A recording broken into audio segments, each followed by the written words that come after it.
O dependente químico tem uma doença, mas ele não é a doença. O dependente químico sofre discriminação pela sociedade, pela família e por ele próprio. Nesse vídeo você vai saber como o dependente químico é tratado não como uma pessoa que tem uma doença, mas como a própria doença.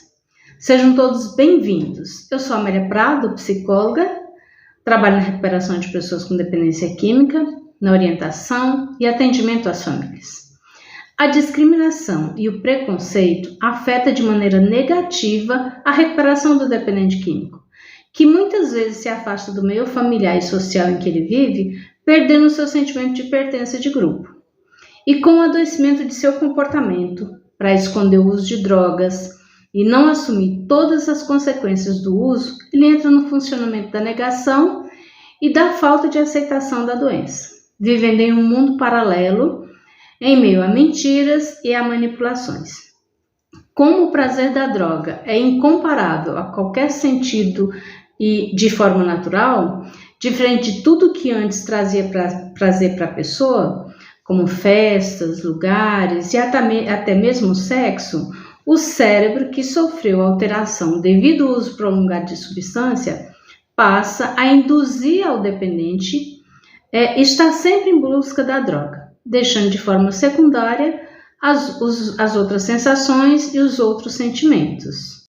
A dependência química é vista por alguns como fraqueza, falta de caráter ou falta de vontade de parar de usar. Mas desde 1964 que a Organização Mundial de Saúde reconheceu que a dependência química é uma doença crônica e que não tem cura, mas tem tratamento. E a doença inclui fatores genéticos, sociais e psicológicos. Então, não é mau caratismo ou falta de vontade. Claro que a falta de vontade e o desejo de parar de usar é importante para a pessoa sair do ciclo da dependência, mas não é o suficiente. E se você é dependente de álcool ou de outra droga, é importante você saber que apenas ter vontade de parar de usar não é o suficiente. A dependência química é uma doença multifatorial. Isso significa que ela tem várias causas para se desenvolver. É importante também que ela tenha um tratamento multidisciplinar, ou seja, tenha várias abordagens para o tratamento. A possibilidade de parar de usar e reconstruir a vida e viver em sobriedade é mínima quando a pessoa que é dependente quer parar sozinha. Geralmente, quando a pessoa tenta parar sozinha, vive em meio às recaídas. Passa um tempo sem usar, mas logo recai. Além da dificuldade de tratamento da própria doença, ainda existe a condição de ter um outro transtorno mental associado, como fator primário ou fator secundário. Por exemplo, a pessoa antes do uso de drogas sofria de depressão. Com o uso de drogas, ela passou a sentir alívio da depressão, embora o uso de drogas piore o quadro de depressão. Ou ela se tornou dependente e desenvolveu a depressão, e aí acontece como no primeiro caso. Acaba agravando e encobrindo a doença. A dificuldade de aceitar a dependência química como uma doença parte da própria sociedade, que em primeiro momento discrimina o dependente químico, embora incentive o uso de drogas lícitas. Depois do próprio dependente, como ele é quem busca o uso de substância e ao menos até certo ponto lhe dá prazer, ele acredita que usa porque gosta.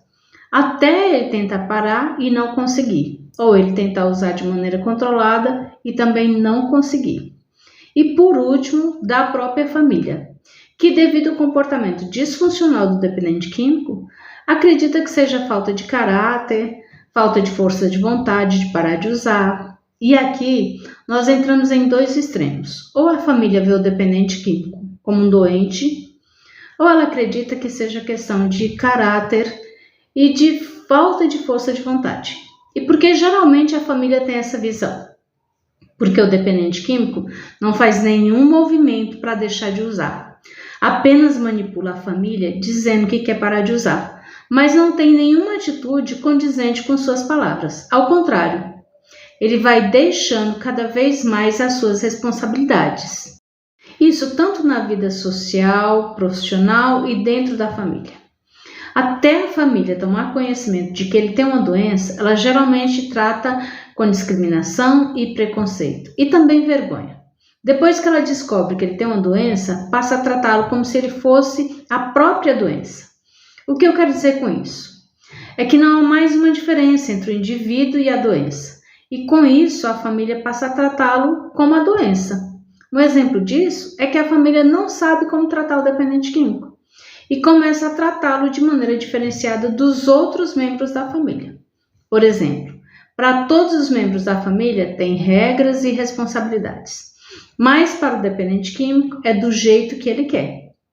Geralmente as atenções são voltadas para o dependente químico e os outros membros da família ficam em segundo plano. Há sempre alguém na família que trata a pessoa que é dependente como se fosse um coitadinho ou uma vítima da situação. Muitas vezes a família se afasta de familiares, de sua vida social, deixa de lado sua vida pessoal por causa do dependente químico. E aqui eu quero deixar bem claro que eu não estou fazendo nenhum julgamento, nem em relação ao dependente químico, nem em relação à família, mas apenas comentando sobre o funcionamento dos dois dentro dessa doença que é a dependência química. Deixe aqui nos comentários se você tem agido de maneira diferente. Assim você vai ajudar outras famílias em como lidar com seu familiar que é dependente químico. E se você está gostando do vídeo, aproveite e deixe o seu like. Continuando, deixa toda a sua vida para viver em função do dependente químico. A pessoa tem a doença da dependência química, mas não é a doença. E mesmo no uso é importante colocar limites em seu comportamento, já que ele faz parte da família. Você pode falar, mas não adianta impor limite porque ele não cumpre. O fato dele não cumprir é necessário uma resposta a esse não cumprimento, porque se ele não cumpre e fica por isso mesmo, ou seja, nada acontece, então não vai conseguir impor limites mesmo, porque ele sempre vai fazer do jeito que ele quer. É a mesma coisa que você pôr um dependente químico numa internação de 4 meses e na primeira visita ele dizer que quer sair porque lá não é lugar para ele. E você acredita, porque se ele não quer, não vai adiantar. Só que o que você não pode esquecer, que o que ele quer é continuar no uso de drogas. Este é o mecanismo dele. E aí a família acaba sempre se deixando manipular pelo dependente. Muitas vezes fica com dó porque ele está internado e acaba tirando. Tem que ter dó quando ele está no uso de drogas, porque ele pode ter uma overdose e morrer. Ou fica sabe onde para poder usar. Então a família tem que mudar também o comportamento e a visão de que o dependente químico tem uma doença e que por isso ele não consegue parar de usar, não consegue mudar. Cada caso é um caso, cada indivíduo tem as suas fragilidades, isso é um fato, mas todo indivíduo tem as suas capacidades e suas habilidades internas. E quando a pessoa quer parar de usar, ela busca meios para conseguir. Não é tratar o dependente químico como se ele fosse a própria doença e nunca mais vai ser uma pessoa que possa assumir a sua própria vida. O dependente químico só fica disfuncional enquanto ele está no uso de drogas. Sem a droga, ele é uma pessoa com uma doença que está estabilizada. Eu vejo histórias de dependente químico que estavam no fundo do poço e que estavam sozinhos e conseguiu entrar em recuperação. Eu sei que o acesso ao tratamento não é fácil para quem não tem dinheiro, mas existem tratamentos gratuitos, como no CAPS-AD, nos grupos de autoajuda, AA, NA.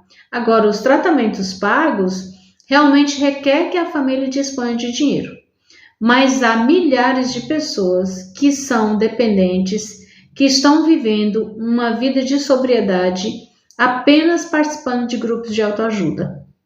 Lembrando sempre que a pessoa ela tem uma doença, mas ela não é a própria doença. E a pessoa entra em recuperação.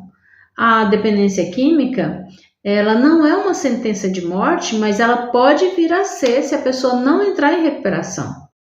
Tem ainda as instituições filantrópicas, onde o tratamento é gratuito. E nestes locais a pessoa precisa querer fazer a internação. Agora eu vou finalizando nosso vídeo de hoje. Não esqueça de deixar o seu like, o seu comentário e se inscrever no canal se você ainda não for inscrito. Muito obrigada e eu espero você no próximo vídeo. Fique em paz!